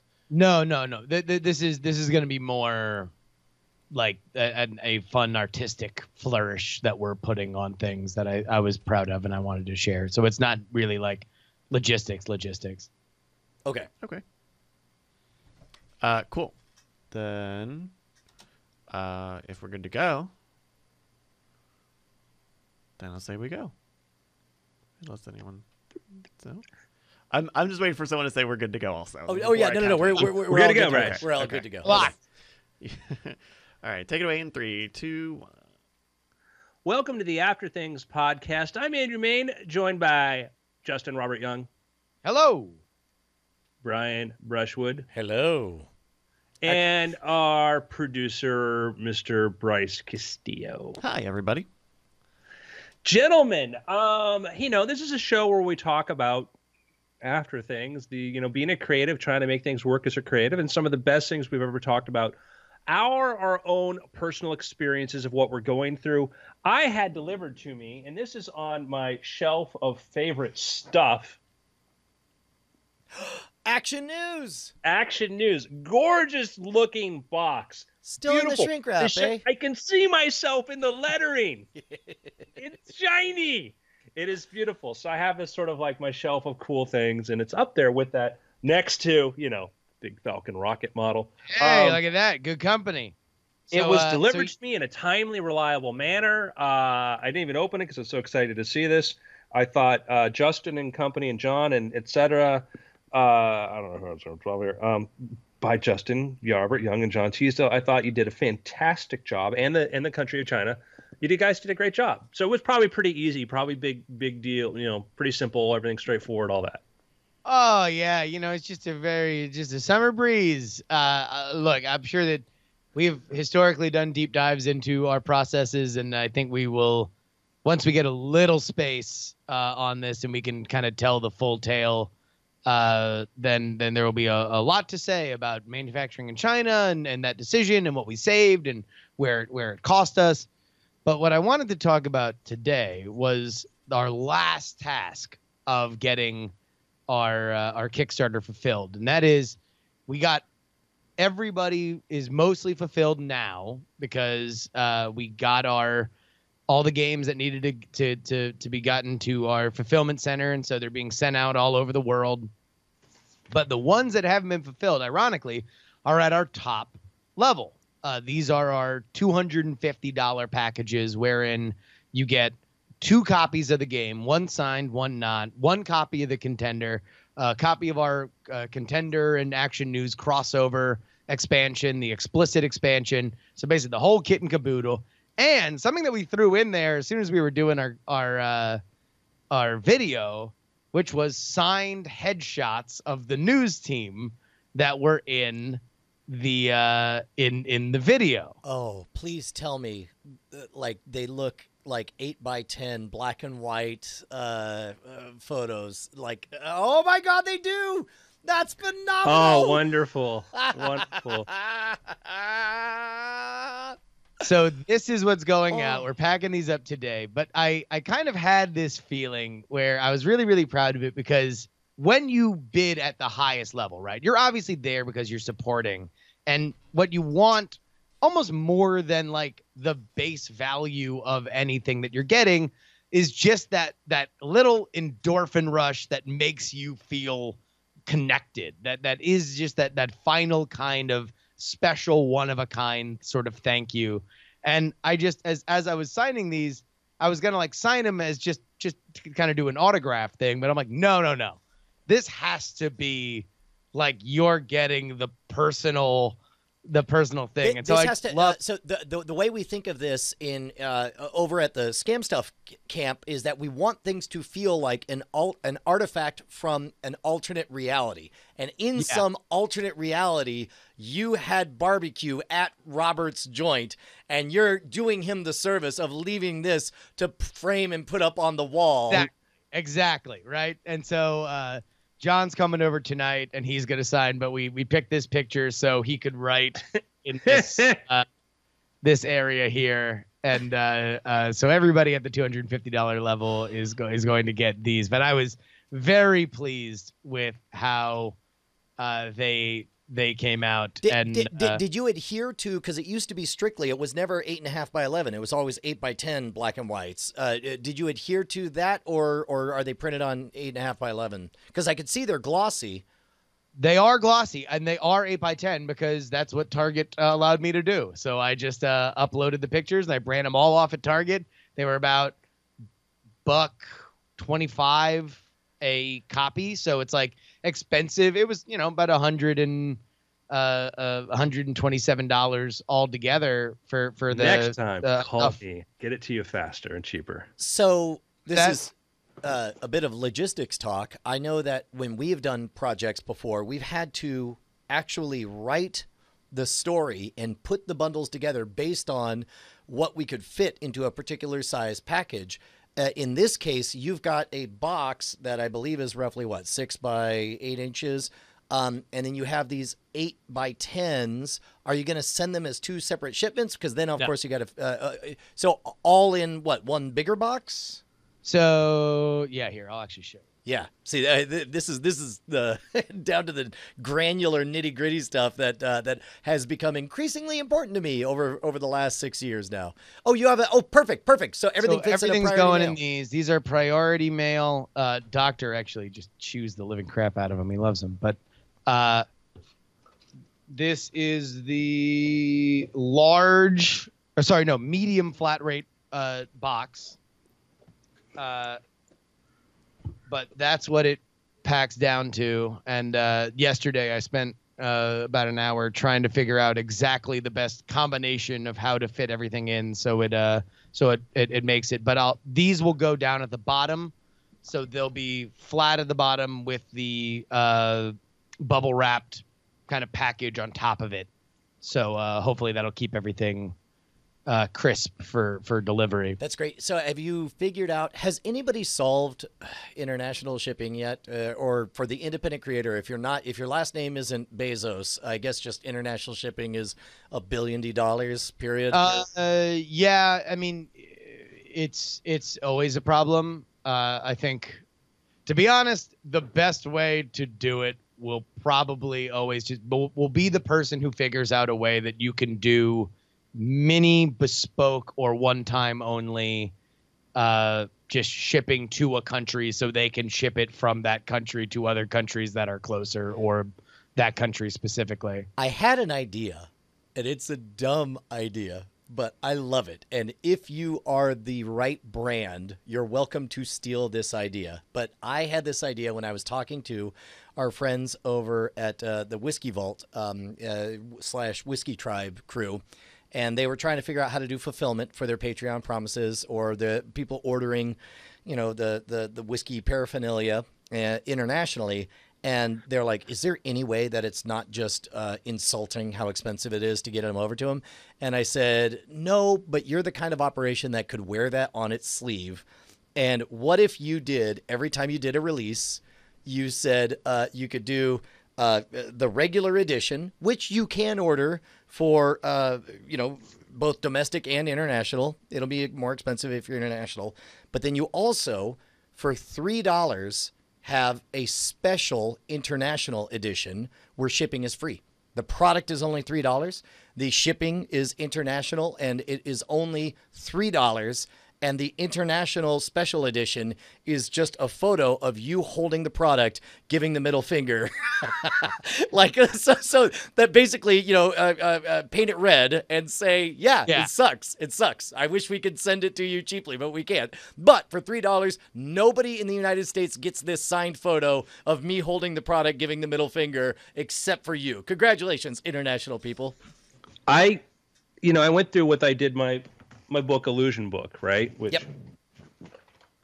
This is a recent. Oh yeah, Illusion. Yeah. Is it XX or 20? Illusion XX. Yeah, sorry. Yeah. And so trying to ship this thing internationally. It's only 75 pounds. I don't understand what the big deal is. So what I did was I found the price to do it, and then I put that. I said, hey, international shipping, it's going to be like $40. It's high, whatever. I still had people order it. Because I'm like, I'll just tell people, because I'll get like, why is it international? And then my plan was do this, then make it available. Like, you can actually buy it on Amazon, because I use like crates. Actually, I use for printing. There's actually hardcovers, so I use a totally different company that does the fulfillment. But there's Ingram basically Spark. an Amazon plugin that makes it possible to print on demand locally. No, it's not Amazon. I know Ingram doesn't. The Amazon doesn't do hardcover. I had to use Ingram Spark, which is a totally separate. It's Ingram. It's them. Okay. So I use them. I can do soft cover through Amazon, but they don't do hardcover there through CreateSpace or whatever. So anyhow, what I did, I said, that was my plan. I'll make a paperback version available and whatever, so people can get it. But I still have people order it. But then I found out, like, what I did was every time I went to go ship it, I'd go like find the shipping rates. I found out I'd go for the best rate I possibly could, and people would get this refund of like $15 or $17. Like, what's this? Like, didn't cost the full 40. It turned out to your country is able to do this. Was more effort on my part. But it was it was like it was $100 book, so I didn't, I felt like it was worthwhile, and I didn't want to scam somebody. That's actually really smart, because in the weird things, in our picks, we were talking about I'm reading the book Homo Deus, and it talks about the brain studies when it comes to subjective understanding of pain. And it talked about the Daniel Kahneman study, where there was two scenarios. In one scenario, you stuck your right hand in ice water, which was deeply unpleasant, for 60 full seconds, and then you got to pull it out. And then in the other scenario, you it was described as there'll be a short experience and a long experience. The short experience, and they varied whether you had the short experience or the long experience. But when they had the short experience, it was just put your hand in 14-degree water Celsius and then pull it out. And 60 seconds, you're done. In the long version, put your hand in 14-degree water for 60 seconds, but then for the last 30 seconds, warm water is injected, so it reaches an average temperature of 15 degrees Celsius, which is a little bit more pleasant, and then you remove it. And then they were told, after a discussion, and it didn't matter which one went first, they said, you've experienced both the short version and the long version. We need to do one of those again. Which would you prefer, the short version or the long version? And on paper, the long version seems like an insane choice to stick because it's the entire first experience plus a slightly less unpleasant thing at the end for 30 more seconds.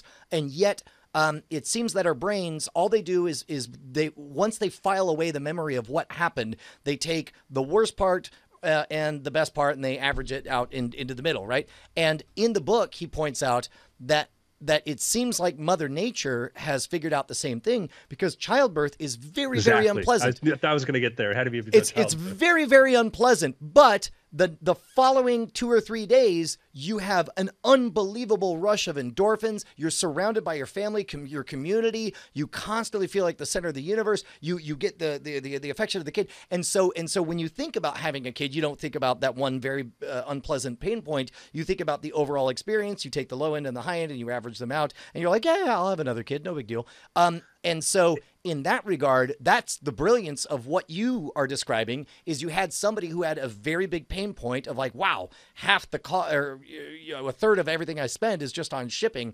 But then you have this lower pain point of like, oh, but I got a refund. And then overall, it puts them in a place where it's like, man, I feel really, really good about ordering from Andrew again internationally. Yeah, you didn't feel like you were worked, and that was the goal, because I didn't want to. The book was a high-priced book, and I didn't feel like I needed to make money, on shipping. And also, like you mentioned, endorphins, also oxytocin. Oxytocin, when a mother gives birth, body is flooded with this, and that's the bond. They call it the bonding hormone, because this is what makes mammals mammals. Is that mammals have this bonding, that part of the glow when fathers smell the baby, their oxytocin levels go up. I mean, there's because like there's a top part of a baby's head actually like glands, whatever, gives off a particular scent. Oh my God. I don't think I realized. I didn't know that that was a thing. But the moment you described that, I instantly thought back to that experience of all three of my children. And it is indescribable, but I just remember feeling so proud and happy and all those, certainly swimming in all the oxytocin for sure. That's amazing. And that's a way that Mother Nature. So it's interesting. Mother Nature triggers this by actually there's chemicals being released and flooded by there, and the baby causing this, and the baby actually, there's certain triggers to do this. They talk about like why babies look like their fathers in the earliest stages so they don't get rejected. You know about this? Oh, no, but I totally believe it. As a matter of fact, when we had all three of my children, the moment they came out, I was like, oh my God, that brow, that's definitely my child. Hey, Brian, it's me. Well, I mean, but specifically the structure up here, right? And by the time the third baby was born, I had the thought, well, maybe all babies look this way, and that's just why. And then I walked up and down the shopping mall of babies, and I was just like, nope, that would like. Don't need to check the wristband. Like that one, I made. Yeah, nature seems to select for looking like the father early stages. This is makes sense. You have to be careful of just those stories for ways to test that. But so you have the artificial ways of bonding, like the oxytocin, or the natural ways, the oxytocin flooding, all this sort of stuff. Then so much of the ceremonies, back to your point, like so many ceremonies we've done. Dr. Paul Zak, who our buddy is, when they've gone to weddings and they measure oxytocin in the people in the weddings, they find out that your oxytocin levels go way up because your body's flooded with emotion and stuff. And they measured like who had the highest levels of oxytocin, and the emotional responses. And one of the things they found out was actually like one of the surprisingly highest level they found was, there's the predictable one, was the bride's father. Oh, I believe it. Wow. Well, probably because biologically, it's very important that the bride's father, my guess is in two identical tribes, the tribe where the bride's father is flooded with oxytocin and accepts this new man in his daughter's life as a new family, a son, and the in-laws. Exactly. I think that tribe performs better than the tribe where the father of the bride is quietly jealous. You kidnap her in the middle of the night. Yeah, right. And that says to a lot like why taboos, elopement taboos, and other things is that you're depriving the other party the advantage of the bonding with. Oh, that's interesting. Yeah. So I have a question, Justin. Have these already gone out, or they're about to go out, or They're going out tomorrow? Today, John's got to do his signing, and then we will get it out the door. So here's a weird bit of game theory that I wonder. I wonder how much of the value of it is in the surprise of it being there, and I wonder if in the game theory, it even entered your mind to think about holding back on sharing this on this program for fear of taking away some of the surprise.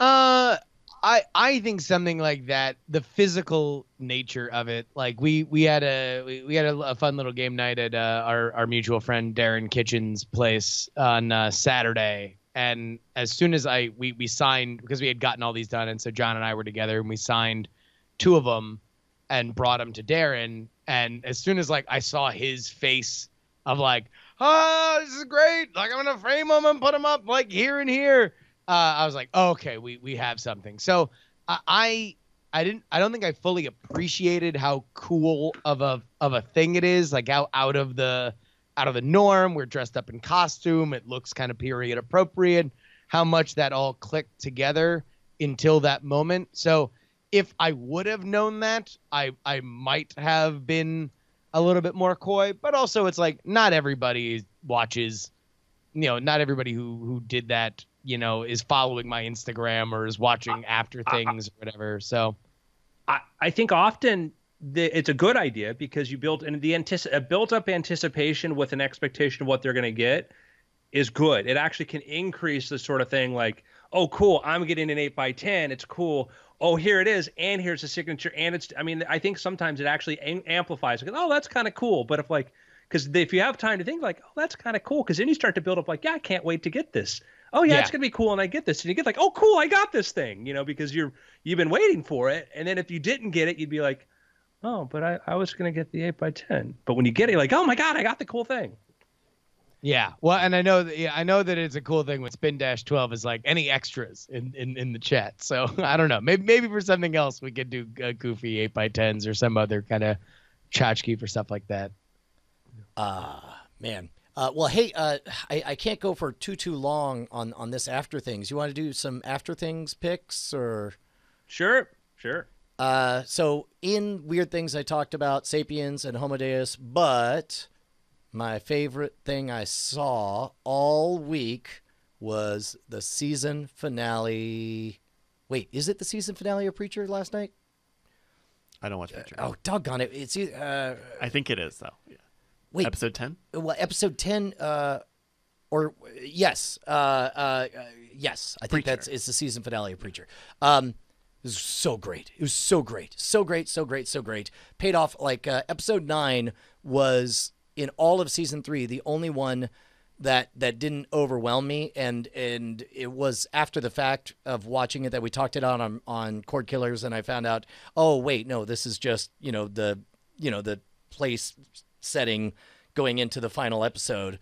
The final episode paid off in surprising and utterly delightful ways. It's the best show. It's the best show. I can't think of anything I've loved this much in the last year. It's amazing. I can't wait to watch it. For whatever reason, it kind of fell off my weekly radar, but now I have a full 10 episodes that I can enjoy in one shot. Cool. Hey, when in doubt, shout out another book about the 1960 campaign. 1960, the first modern campaign, is a book I read. It's yet another book about the 1960 campaign. But it does talk a lot about, things that didn't exist beforehand that are now commonplace. Traveling by private plane, using videotape technology to refine speeches, the idea of packaging things to news networks never really existed before this campaign. This one does a lot of it. Oh, and also primaries.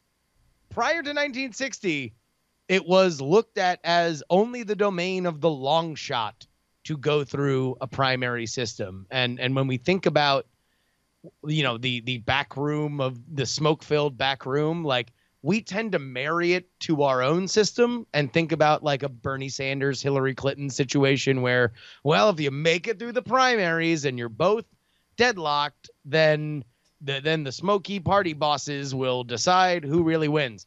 That wasn't ever really how it went. The primaries were people who didn't have name recognition, who needed to be out there and talk to people. But the big shots all played coy and said, no, I don't want to be president. All while furiously trying to make inroads with the people who really made the decisions, hoping that the campaign or that the convention was such chaos that they would be able to say, all right, kids, stop yelling at each other. The adults here now, I'll run for president. And then everybody would cheer, and that's how we would get our various party presidents. This is the first time when a front runner, or at least somebody with the most money in JFK, said, no, you want to know what? I am the front runner. I do have the most money. There are other people there that probably would in another world have a really good shot at doing it, but I'm also not as well known. So I'm going to take I'm not going to look at the primaries as the trial of the young warrior. I'm going to look at it as a press rollout. And because he had the most money, he was able to crush his opposition and make himself look to be inevitable. And that's something that has never gone away. That's how we understand who is going to be our nominees, is we see who looks inevitable in the primaries. That begins with John F. Kennedy and is talked about in great detail in 1960, the first modern campaign. But the Koch brothers. Well, I mean, geez, yeah, I'll tell you what. I need to talk to you, Brian, and John Cheese. I want to do as part of my I need to get out of my research phase and into my writing phase on this project. I want to do a thing for Modern Rogue about how elections were managed. And you can say stolen, and we can figure out how to position, how things were managed. But just we worry about Facebook ads now, and it's good we worry about Facebook ads. It's good we worry about where influence is coming from. But to understand the party system, the party boss system of effectively the previous however long of American democracy, is to understand that we were not very close. The average person was not close to deciding who their president was. We are far closer today to deciding who actually gets to lead our country than we have ever been before. Oh, yeah. And it's almost like some people have a problem with that now. Benny Hill song. Yakety sax. Anyhow, let's Bryce. I spent part of the weekend continuing to watch the newest season of Terrace House, Opening New Doors. I've talked about this a lot. It's a reality show out of Japan about 6 people who live in a house and are trying to find love with said 6 people. And they frame it as it has no script, and you can tell that there are parts that get put together and whatnot, but it's really cool, and it has a very calming sort of effect because it's very slow, right? In Japan, it actually comes out every week, and so it's relatively close to real time in that sense. But if you I specifically am picking this, if you can watch this with somebody else, that's a really strong way to enjoy the show. They do an interesting thing with the format where they will break into the show a couple of times every episode for this panel of 6 other commentators to just talk about the episode as it's happening live and react to stuff, which is really great, especially if you're watching by yourself. But I watched like 2 episodes this weekend with a friend over, and it was really easy to just like talk about it and react to everything that was sort of happening. And then afterwards, I was actually texting with Tom after a certain thing happens in the show, like, oh my god, I can't believe that they did this and all this stuff. It's a show that's like, I think, easy to if you can find someone else who's interested in it, it's easy to like get into like a really good. I never got Terrace House. You'd talk about it, and I'm like, oh, whatever this weeb garbage is. Like, you're just into this, whatever's coming out of Japan, you just swallow it. Then I watched 2 or 3 episodes when I was at Tom's place, and it is reality show morphine in that, compared to the reality show Crack that is mostly produced in America, that is designed to amp up. Like the point of Terrace House is watch these very polite, very earnest young Japanese people be very nice and earnest to each other. And maybe they'll very politely and shyly ask each other out on dates, and they'll go on very polite dates. And then sometimes it'll work and most times it won't. But then in the most unreality show thing ever, they will voluntarily just leave the house. Oh, yeah. They'll be like, hey, I want to go back to college, so I'm going to leave. And they'll all say, well, we will miss you very much. And then they'll leave. And then somebody else will come in. And they get replaced like... There's no crying or throwing drinks or screaming or even really like large emotive, like, oh no, and everybody cries and there's sad music playing. Like there are those moments, and a lot of them are tied to when people leave, especially people who like are in the house for a very long time, or we're very close to the other. Like it's always a sad thing when people leave, but you're right in that there's not a lot of friction in terms of fighting. Right. Yeah, well, it's not performative necessarily. It is real. I have questions about exactly how much of not a script there is, right. But I'll save that for my Terrace House conspiracy theory subreddit. But I have enjoyed what I have seen of it. Yeah, and it's on Netflix if you haven't seen it. Very different when I lived in a small house with 6 people in Japan when they were all like showgirls and that drama. Oh wow. I'm gonna pitch that show. Yeah. Anyhow, sounds cool. Pick wise, man, I'm gonna give a piece of advice that I don't always follow, but man, I need to follow more because when I follow more, it works out really well. My girlfriend's been working on a short film, finishing a short film, right? And for school. And I'm like, we need to figure out how to do this. We need to figure out how to do this. We need to figure out how to do this. And like, just asking. Do you know how to do this? Who do I know that knows this? Oh, this person. Let me ask them. Who do you know? Who do you know? And it's like, oh, gee, Andrew, you're telling us to ask people for things. I don't do it enough. I don't do it enough to get information. And like, we wanted to find a really good sound designer. And I asked one friend, and the problem is like I've explained to people before, like if you ask one person you know and they recommend somebody, the quality of that pick is going to be all over the place. Chances are they're not going to be the best, just statistically. If you ask 5 people and you get 5 picks, you have a much better thing to pick from. You ask one servant, recommend somebody, talk to them, you build up. We ended up getting, a Hollywood from first person to the next person. They said, hey, I can't do it. I'm like, who would you recommend? Oh, I got this guy. Talk to that guy. Who would you recommend? I got this guy. Talk to that guy. Got a recommendation for a guy to help us who's got great credentials, great credits, Hollywood movies. By the way, here's one of the crazy things that I've found is that no matter how many links, no matter how far away that journey is, as long as you know the secret password of the last person who recommended you to them, that's all they hear. Suddenly you enter like, oh, you're so-and-so's friend or recommended by so-and-so. Then all of a sudden they take all the goodwill that they have for so-and-so and they take care of you because they know that so-and-so personally handed you off to them. I was on the phone yesterday for a half an hour getting really good advice from a guy that's happy to help us at once if we want to go to a certain point, whatnot. And it was just this, and I didn't know this guy a day before. And it was just, I said, hey, who do I know somebody? Called them, just reached out and just, hopped on the phone, talk on phone, and that was, I've said this before, name dropping, looking up, doing some research for David Copperfield for something. I was in person talking to him about something. He's like, what's the thing on this? So I emailed him and David goes, why don't you call him?